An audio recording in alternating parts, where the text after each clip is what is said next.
bai, hasiko gara. Bale, barrazte guztiori eta eskerrik asko etortzearen. Hasiko gara gorko gai zerrendagaz, lehenengo puntue. 2025ko ekainaren 4ko ohiko osoko bilkuraren aktaren onarpena hala badagokio. Bai, zeu zer esateko? Bai, zanemoralari buruz egin eta esan zinduen, galdetu benduen, bata egualeamento egin dekiela eta hori kogazulokoa. Ez kogazulo dara, ez bestean, Andreana. Esan egin zelan igual, begitu gara zinduen eta zen zinduen baietz. Dekola? Ez, ikerketa bat inzinduela edo... Bai, egizan berba zerakaz, hori hasi orduko ja kontzik... Ipiniko nuke zen guztotik. Galdetu dala eta... hori gaitzea. Bai. Hori kontzik ja horretik bideratuta ukizen, lehenengo galdintza hori da. Eta administradorea berak emondako informazioen arabera, ez estatusan hori. Bai, horiek esan dozkoen ez aitzen. Hori gaitzea, ondo. Bigarren puntua, 2025ko ustelaren 2ko ohiko osoko bilkuraren aktaren onarpena.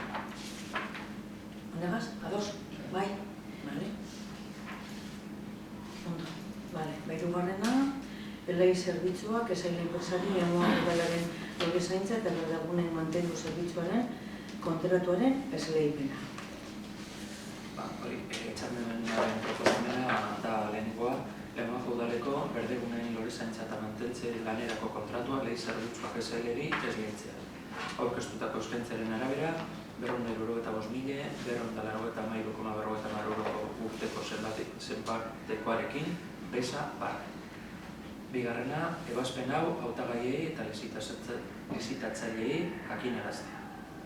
Hirugarrena, esleipen fasea amaiterakoan, formalizazio fasea hastea, daukien administrazio kontratuan elei zerbitzuak SL-rekin sinatuz.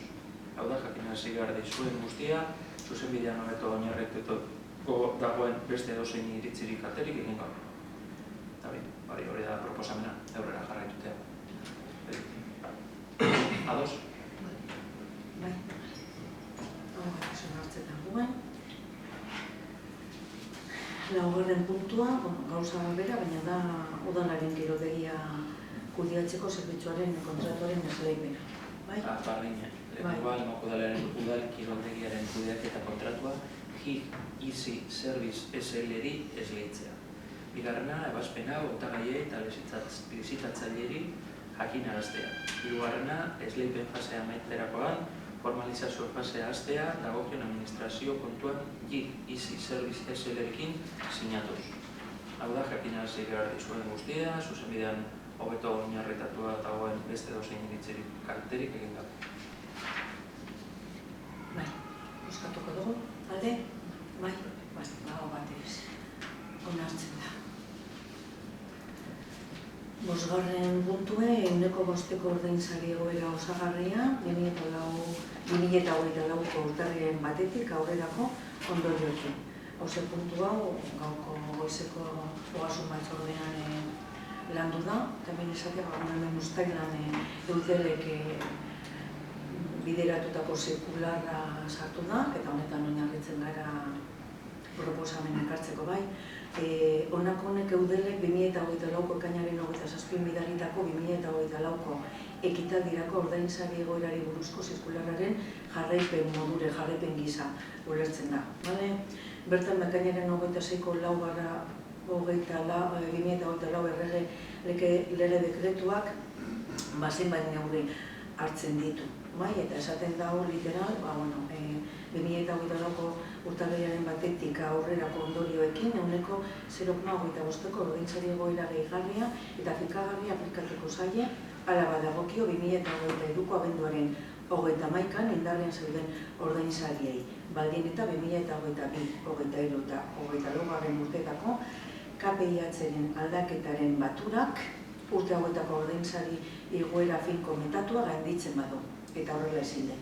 Bai, KPI-aren aldakuntzaren batura 12,2koa izan da, Bestea, ordainsari komentatua eguneko 8koa, berez, hau baldintza beteta, eudelek egokitzat jotzen da monako gomendio hau udal guztietara bideratzea, bai? Eta horrela dino literal, ekainaren 26ko 4/2024 lege dekretuaren 6.2b artikuluan aurreikusitako sektore publikoko langile ordainsarien ehuneko 0,5ko gehikuntza osagarria onartzea. Eta egoera hori 2023ko abenduaren 31an indarrean zeuden ordainsariei aplikatuko zaie 2024ko urtarrilaren 1 aurrerako ondorioekin.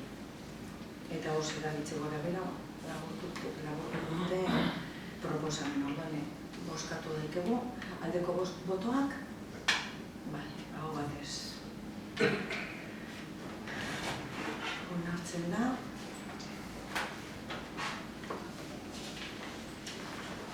Eta listo, hemen puntuak ametxe direz, ez dakite, igual komentatu goizean, hoki dugu batzarra, kontu batzorde berezia, bai? Kontuen batzorde berezia, eta bertan, 2024ko kontu orokorraren hasierako onarpena kudeatu da. Ikusten dugu ikusi dana, holan pinzelada txikitxo bete motearen, diruzaintzako soberakinek 1.541.553,03 euroko gehikuntza izan duela, horreko ekitaldiagarekin konparatute, hau zedan uneko 6,10ko igoera, eta guztira honan zifra potoloak, esatearen 2.441.055,18 euro guztira. Ondo esan dut? 2.441.055,18 euro. Hau jakin dakegunez publikatu egingo da, 15 eguneko epea egongo da alegazioak egiteko, eta ja, behin betiko onarpena, horrengo osoko bilkurera, irailara joango da. Irailakoa, finkatuta deko joia, gogoratzen badozue, irailaren 15, bigarren astean. Hau, nezkin pasena da? Behin betiko onarpena bai. Bai. Ez. Hori da. Batxorretik, goizean batxorretik pasatu dugu, bai ni galdera bat egin eban, eta ja behin betikoa bai. Bakarrik hori komentatzea gaur izan dugun eta... Bale. Bai? Bai? Bale, jaietan gara ez? Jaietan? Bai. Ikusi edo, bueno. Bai.